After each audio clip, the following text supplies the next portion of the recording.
And let's go out to the phone lines and welcome in Jason Timpf. He's the host of Hoops Tonight on the Volume Sports Network. We've had Jason on a few times.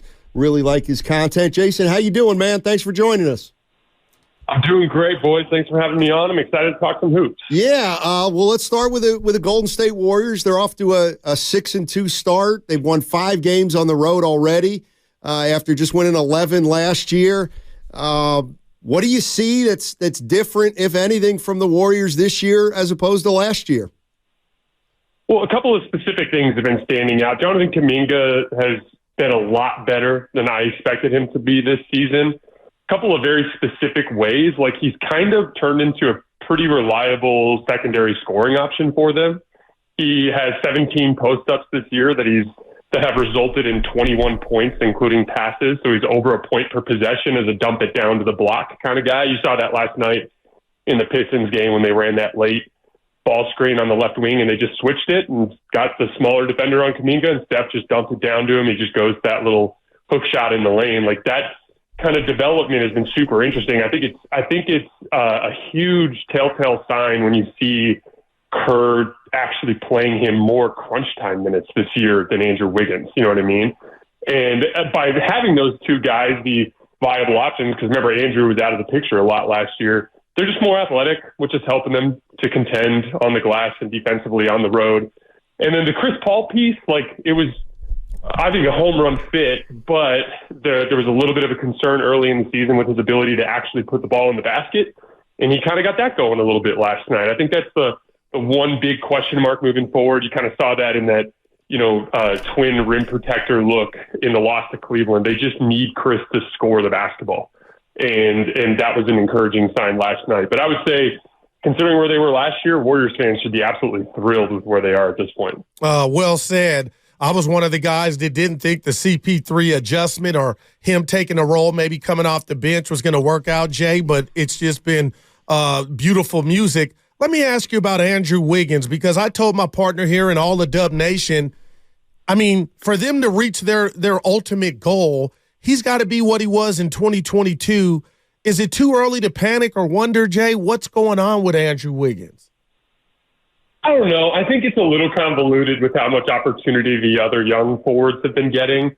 And I don't know about you guys, but it seems to me like Andrew's a little bit lacking on the confidence front. Like you can see it specifically with him around the rim. He's going up a lot more timid than I'm used to seeing Andrew play. You know what I mean? I think it's probably just that convoluted nature of the rotation now, just as you've seen, Gary Payton get so many minutes kind of at that swing forward spot, especially in crunch time. And then you've seen Jonathan Kuminga get so many of those minutes. And one of their best lineups this year has been basically the starters, but with Moses Moody in for Clay, So like they're starting to lean so much more on those younger guys that I think it's kind of disrupted his confidence a little bit, but he'll eventually break out. And I agree it has to happen because, simply put, he was their second best player on the championship team. So they need that level of production out of him. Jason Timpf joining us on 95.7 The Game. He's the host of Hoops Tonight on the Volume Sports Network.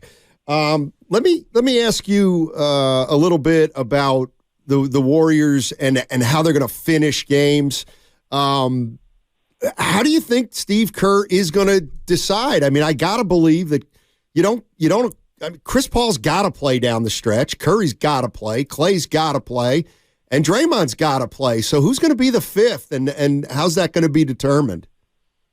I think it'll be matchup dependent. Chris has been really sharp offensively down the stretch of games. He's hit a couple of big shots this year. He's very steady in terms of as a decision maker. I thought it was kind of cool last night that you saw Steph trust him on that late post up on the right block where he hit that little face up jump shot. Like that's kind of a nice little addition to their late game offense that Chris can kind of create his own shot a little bit. But at the end of the day, it'll be matchup dependent. Like so much of it's going to depend on whether or not they need size in that lineup.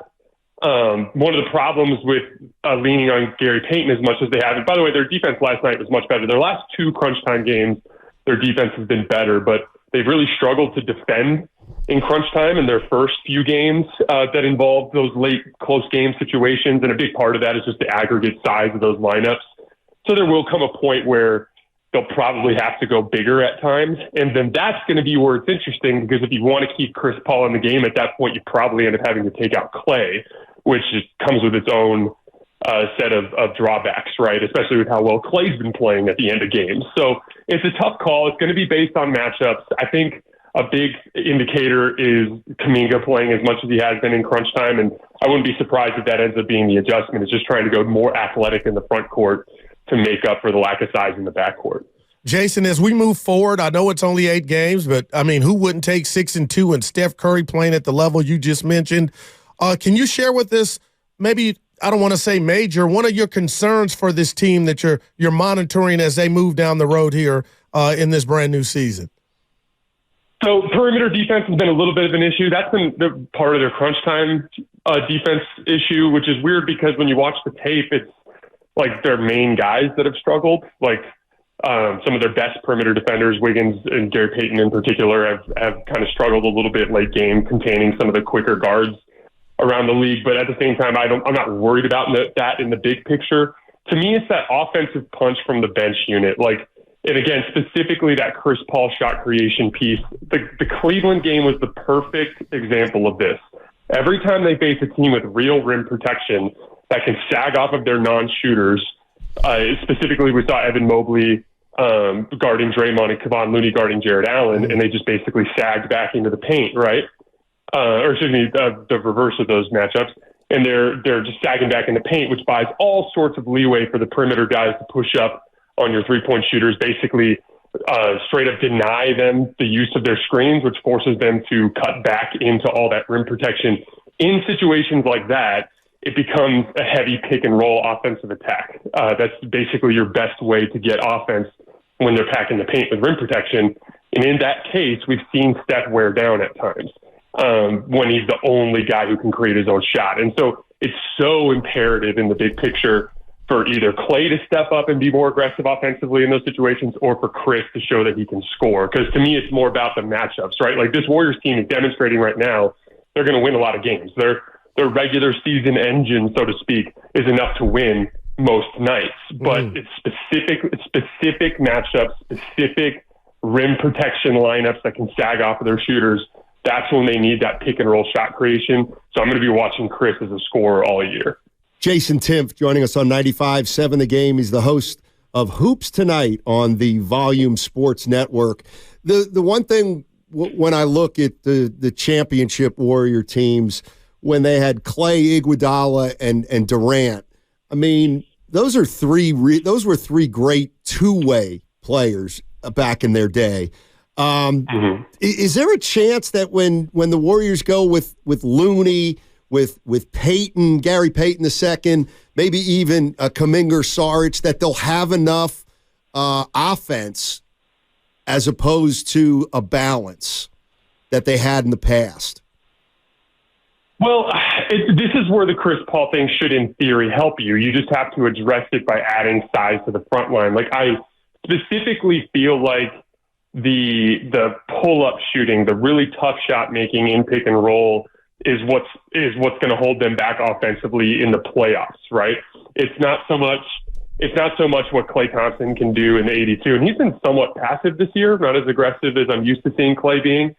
But we remember last year in the Lakers series, when push came to shove, they really could not generate a shot outside of Steph. And to your point, like, those defensive lineups are doing well, and they're going to be able to hold up physically in playoff matchups on the defensive end.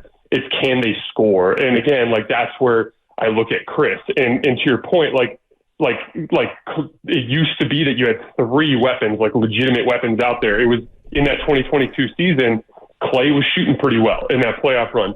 We had Jordan Poole, bizarrely as a young guard, having a pretty productive offensive playoff run. Andrew Wiggins, like, remember how like reliable he was, just with like rip through slot drives off the kickouts and that matchup attacking and his rim pressure, and he was just a dead eye 3-point shooter in that playoff run. Like, they were just getting a lot of firepower out of those specific spots. So it really is about the guys in the locker room, namely Wiggins, Chris, and Clay. They just have to eventually get into their groove offensively. And that essentially is the difference between this team being a championship contender and something less than that. So tomorrow, Jason, we got a great game. I know it's early. No Jamal Murray for the Denver Nuggets, the defending champs. But how do you feel like this Warrior team matches up with the Nuggets? I think they match up well. The Draymond Looney piece is a really interesting defensive front court to throw at the Jokic Gordon front court. I think the defensive end will be a little tricky on the perimeter, just because of how well Jamal Murray and Kentavious Caldwell-Pope are playing right now. And specifically, Jamal Murray has the ability to kind of leverage his strengths against some of the Warrior guards, namely Chris and Steph. So, I'm curious to see how they match up defensively. I wonder if they're going to throw Wiggins on the Jamal Murray matchup, or if they end up putting one of the other guards on him. That's going to be an interesting thing to watch. The biggest piece is going to be defensively. They can stretch the Nuggets out enough. Obviously, the Nuggets have a reputation of being a bad defensive team, but they're really not. And they're 8th in defensive rating to start this year. They've pretty much been a great defensive team since the playoff run last year. And so you have to be able to space them out and get them into rotation where your quickness can be an advantage. And Steph is one of the few guys in the league who can do that and pick and roll, actually force Jokic to come all the way out and consistently get them in rotation. So I'm just interested in seeing how the teams guard each other, specifically that front line for the Warriors against the Jokic, Gordon front court. And I really want to see how the Warriors can stretch out Denver's defense with their pull-up shooting. Jason Timpf, thank you so much for joining us. Really appreciate it, man. This was fun, guys. Looking forward to next time. All righty, that's Jason Timpf, host of Hoops Tonight. You can hear that on the Volume Sports Network.